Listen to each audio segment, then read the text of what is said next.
Capítulo 23. Las infamias. Las injurias personales y contrarias al honor, esto es, a la justa porción de sufragios que un ciudadano puede exigir con derecho de los otros, deben ser castigadas con la infamia. Esta infamia es una señal de la desaprobación pública que priva al reo de los votos públicos, de la confianza de la patria y aquella fraternidad que la sociedad inspira. Es pues necesario que la infamia de la ley sea la misma que aquella que nace de las relaciones de las cosas, la misma que resulta de la moral universal o de lo particular, que depende de los sistemas particulares legisladores de las opiniones vulgares y de aquella nación a la que inspira. Si la una es diferente a la otra, o la ley pierde la veneración pública, o las ideas de la moral y de la probidad se desvanecen con menosprecios de las declamaciones, que jamás se resisten a los ejemplos, quien declara por infames acciones de suyo indiferentes, disminuye la infamia de las que son verdaderamente tales. Las penas de infamia ni deben ser frecuentes ni recaer sobre un gran número de personas a un tiempo. No, lo primero, porque los efectos reales de las cosas de opinión, siendo demasiado continuos, debilitan la fuerza de la opinión misma. Y no lo segundo, porque la infamia de muchos se resuelve en no ser infame ninguno. Las penas corporales y dolorosas no deben imponerse sobre delitos que, fundados en el orgullo, consiguen en el dolor mismo gloria y alimento. Conviene a estos la ridiculez y la infamia, penas que enfrentan el orgullo de los fanáticos con el orgullo de los espectadores, y de cuya tenacidad apenas con lentos y obstinados esfuerzos se libra de la verdad misma. De este modo, oponiendo fuerzas a fuerzas y opiniones a opiniones, romperá el sabio legislador la admiración y la sorpresa ocasionada en el pueblo por un falso principio, cuyas consecuencias bien deducidas suelen ocultarle su originario absurdo. He aquí un modo de no confundir las relaciones y la naturaleza invariable de las cosas, que no siendo limitada del tiempo y obrando incesantemente, confunde y desenvuelve todas las reglas limitadas que de ellas se separan.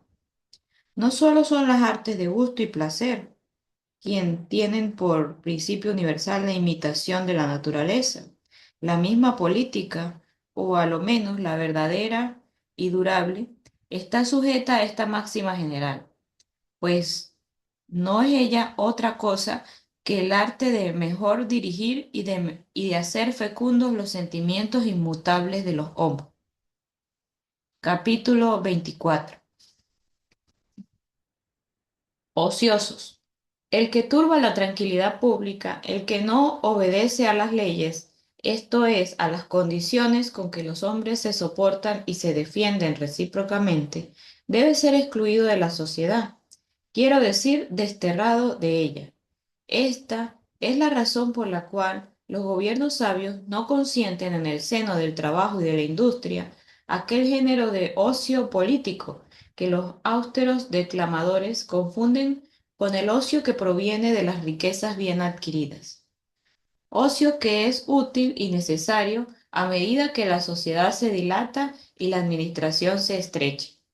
Llamo ocio político aquel que no contribuye a la sociedad, ni con el trabajo ni con las riquezas, que adquiere sin perder nunca, que, venerado del vulgo con estúpida admiración, mirado por el sabio con compasión desdeñosa, hacia las víctimas que le sirven de alimento, que estando privado del estímulo de la vida activa, cuya alma es la necesidad de guardar o aumentar las comodidades de la vida misma, deja a las pasiones de opinión entre paréntesis, que son las menos fuertes, toda su energía. No es ocioso políticamente quien goza del fruto, de los vicios o de las virtudes de sus mayores y vende por placeres actuales el pan y la existencia a la industriosa pobreza, que ejercita en paz la tácita guerra de industria, con la opulencia en lugar de la incierta y sanguinaria con la fuerza. Por esto, deben las leyes definir cuál es el ocio que es digno de castigo y no la austera y limitada virtud de algunos censores. Cuando en un ciudadano acusado de un atroz delito no concurre la certidumbre, pero sí gran probabilidad de haber cometido, debería decretarse contra él la pena de destierro. Mas, para determinarlo así, es necesario un estatuto, el menos arbitrario, el más precioso que sea posible, el cual condene a esta pena a persona del que ha puesto a la nación en la fatal alternativa de temerlo o de ofenderlo, pero siempre reservándole el sagrado derecho de probar su inocencia. Mayores deben ser los motivos contra un nacional que contra un forastero, contra un indiciado por la primera vez que contra el que ya lo ha sido otras. Capítulo 25. Destierros y confiscaciones. Pero el que es desterrado y excluido para siempre de la sociedad de que era miembro, ¿deberá ser privado de sus bienes? Esta cuestión puede considerarse con diversos aspectos.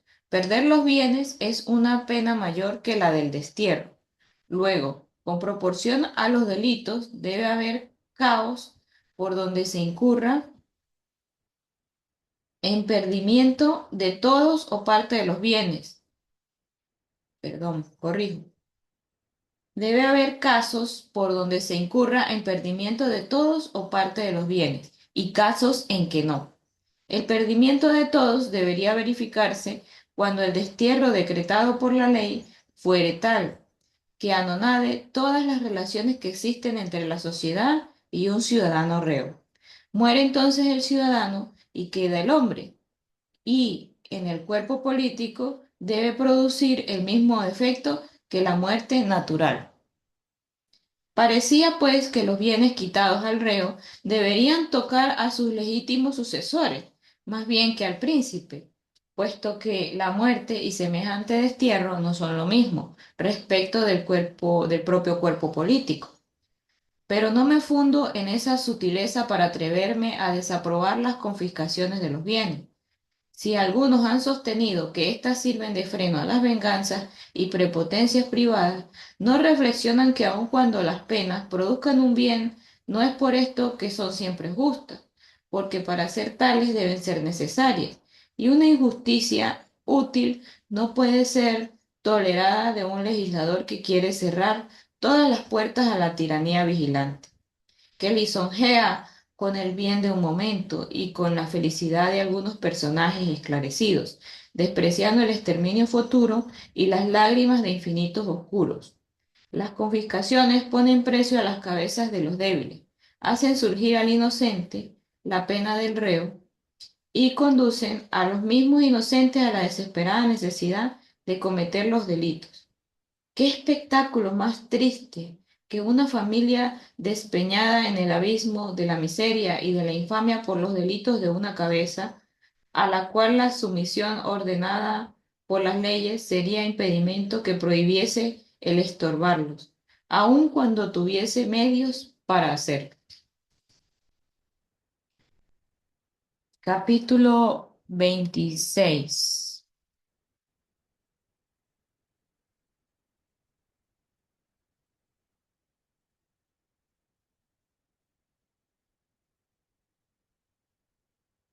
Del espíritu de familia.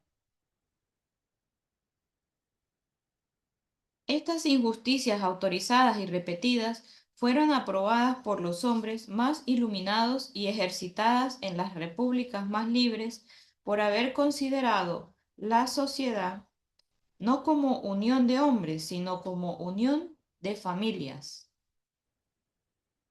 Supongamos 100.000 hombres o 20.000 familias, que cada una se componga de 5 personas, comprendida su cabeza que la representa. Si la sociedad está constituida por familias, habrá 20.000 hombres y 80.000 esclavos. Si lo está por hombres, no habrá esclavo alguno y 100.000 ciudadanos. En el primer caso habrá una república y 20.000 pequeñas monarquías que la comprenden. En el segundo, el espíritu republicano no solo respirará en las plazas y juntas públicas de la nación, sino que también en las paredes domésticas donde se cierra gran parte de la felicidad o de la miseria de los hombres. En el primer caso, como las leyes y las costumbres son el efecto de los sentimientos habituales de los miembros de la República o de sus cabezas de familia, el espíritu monárquico se introducirá poco a poco en la República misma, y sus efectos solo se mantendrán sujetos por los intereses opuestos de cada uno, pero no por un sentimiento que respire igualdad y libertad. El espíritu de familia es un espíritu de pormenor y limitado a los pequeños hechos. El espíritu regulador de las repúblicas, dueño de los principios generales, ve los hechos y los distribuye en clases, en las clases principales e importantes al bien de la mayor parte.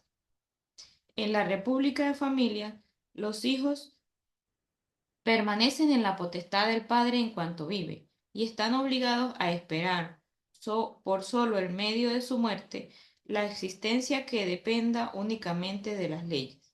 Acostumbrados a temer y a rogar en la edad más sazonada y vigorosa, cuando los sentimientos están menos modificados por aquel temor de experiencia que se llama moderación. ¿Cómo resistirán a los estorbos que el vicio opone siempre a la virtud en la edad cansada y descaecida, en las que ninguna esperanza de ver los frutos se oponen a vigorosas mutaciones? Cuando la república es de hombres, la familia no es una subordinación de mando, sino de contrato, y los hijos, al tiempo que la edad los saca de la dependencia de naturaleza por su flaqueza, necesidad de educación y defensa, vienen a ser miembros libres de la ciudad y se sujetan a la cabeza de familia por participar sus ventajas como los hombres libres en las grandes sociedades. En el primer caso, los hijos, esto es, la más grande parte y la más útil de la nación, están a la discreción de los padres. En el segundo, no subsiste otro vínculo de mando que el sacro e inviolable de suministrarse recíprocamente los socorros necesarios y el de la gratitud por los beneficios recibidos, que no es tan destruido de la malicia del corazón humano cuanto de una mal entendida sujeción decretada por las leyes. Semejantes contradicciones entre las leyes de la familia y las fundamentales de la república son un manantial fecundo de otras entre la moral doméstica y la pública, de donde se origina un conflicto perpetuo en el ánimo de los hombres. La primera inspira sujeción y temor, la segunda valor y libertad. Aquella enseña a limitar la beneficencia sobre un pequeño número de personas sin espontáneo escogimiento. Esta, al dilatarla sobre toda clase de hombres, aquella manda un continuo sacrificio de sí mismo a un ídolo vano, que se llama bien de familia, que muchas veces no es el bien de alguno que la compone. Esta enseña el modo de servir a los propios adelantamientos sin ofender las leyes, o excita a sacrificarse a la patria con el premio del fanatismo que prepara la acción. Tales contrastes hacen que los hombres desdeñen seguir la virtud que encuentran oscurecida y confusa en aquella distancia que nace de las tinieblas de los objetos, tanto físicos como morales. ¿Cuántas veces un hombre, recordando sus acciones pasadas, queda atónito considerando que han sido poco honestas? Al paso que la sociedad se multiplica, cada miembro viene a ser más pequeña parte del todo, y el sentimiento republicano se disminuye a proporción si las leyes no cuidan de reforzarlo. Las sociedades, como los cuerpos humanos, tienen sus límites señalados y creciendo más allá de ellos, la economía es perturbada necesariamente. Parece que la masa de un Estado debe estar en razón inversa de la sensibilidad de quien la compone, porque de otra manera, aumentándose la una y la otra, las buenas leyes encontrarán, al estorbar los delitos, un impedimento en el bien mismo que han producido. Una república muy vasta no se liberta del despotismo, sino subdividiéndose y uniéndose en muchas repúblicas de alianza. Pero, ¿cómo se conseguirá todo esto? Cuando un dictador despótico que tenga el valor de Sila y tanto genio de edificar como él tuvo de destruir, un hombre así, si fuera ambicioso, le espera la gloria de todos los siglos. Si fuera filósofo, las bendiciones de sus ciudadanos le consolarán en la pérdida de su autoridad. Aun cuando no fuese indiferente a su ingratitud, a medida que los sentimientos de reunión se debilitan, la nación se refuerza, en la nación se refuerzan los sentimientos por los objetos que nos rodean. Y por esta razón, bajo el despotismo más fuerte, las amistades son más durables y las virtudes de familia, entre paréntesis, siempre medianas, son las más comunes o más bien las únicas. De aquí puede cualquiera inferir cuál limitadas han sido las miradas de la mayor parte de los legisladores. Capítulo 27. Dulzura de las penas. Pero el curso de mis ideas me ha sacado fuera de mi asunto, a cuya declaración debo sujetarme. ¿No es la crueldad de las penas uno de los más grandes frenos de los delitos, sino es la infalibilidad de ellos y por consiguiente la vigilancia de los magistrados y aquella severidad inexorable del juez, que, para ser virtud útil, debe estar acompañada de una legislación suave? La certidumbre del castigo, aunque moderado, habrá siempre, hará siempre mayor impresión que el temor de otro más terrible, unido con la esperanza de la impunidad, porque los males, aunque pequeños, cuando son ciertos, amedrentan siempre los ánimos de los hombres, y la esperanza, don celestial, que por lo común tienen lugar en todo, siempre separa la idea de los mayores, principalmente cuando la impunidad, tan conforme con la avaricia y la flaqueza, aumentan su fuerza. La misma atrocidad de la pena hace que se ponga más esfuerzo en eludirla y evitarla cuanto mayor es el mal contra quien se combate. Hace que se cometan muchos delitos para huir la pena de uno solo. Los países y tiempos de los más atroces castigos fueron siempre los de más sanguinarias e inhumanas acciones, porque el mismo espíritu de ferocidad que guiaba la mano del legislador regía la del parricida y del matador. Sentado en el trono, dictaba leyes de hierro para almas atroces de esclavos que obedecían. En la oscuridad privada estimulaba a sacrificar tiranos para crear otros de nuevo.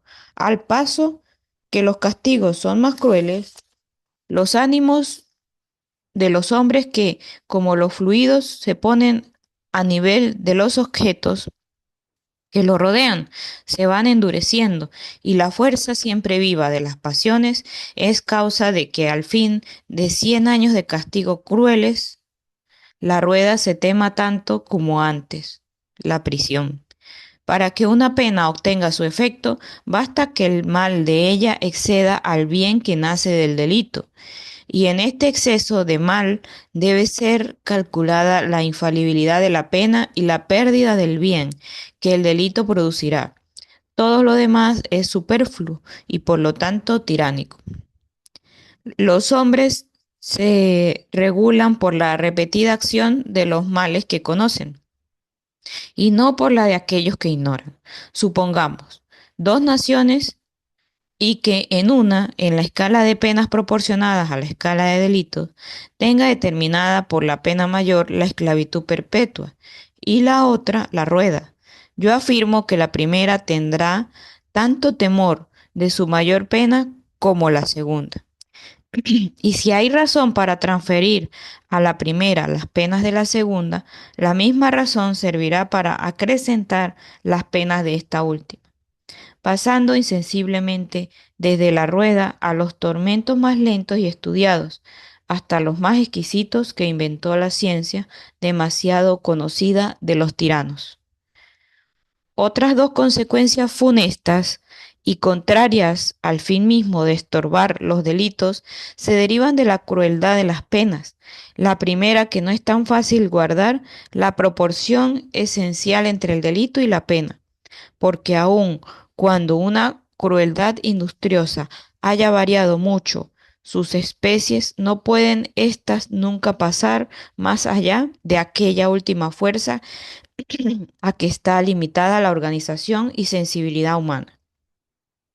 Y habiendo llegado a este extremo, no se encontraría pena mayor correspondiente a este extremo, no se encontraría pena mayor correspondiente a los delitos más dañosos y atroces, como era necesaria para estorbarlos. La otra consecuencia es que la impunidad misma nace de la atrocidad de los castigos. Los hombres están reclusos entre ciertos límites, tanto en el bien como en el mal, y un espectáculo muy atroz para la humanidad podrá ser un furor pasajero, pero nunca un sistema constante. ¿Cuál debe ser las leyes que sí verdaderamente son crueles o se mudan, o la impunidad fatal nace de ellas mismas? ¿Quién al leer las historias no se llena de horror, contemplando los bárbaros e inútiles tormentos que con ánimo frío fueron inventados y ejecutados por hombres que se llamaban sabios?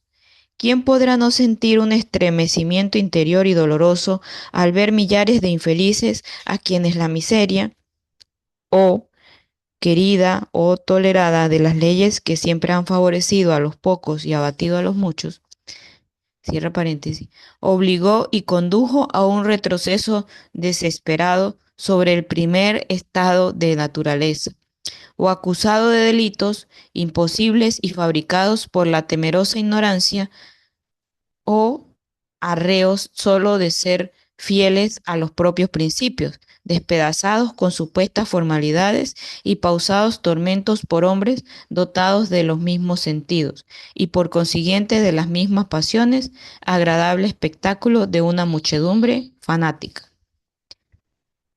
Fin del capítulo 27. Hemos leído desde el capítulo 23 hasta el capítulo 27 del libro de los delitos y las penas de César Beccaria.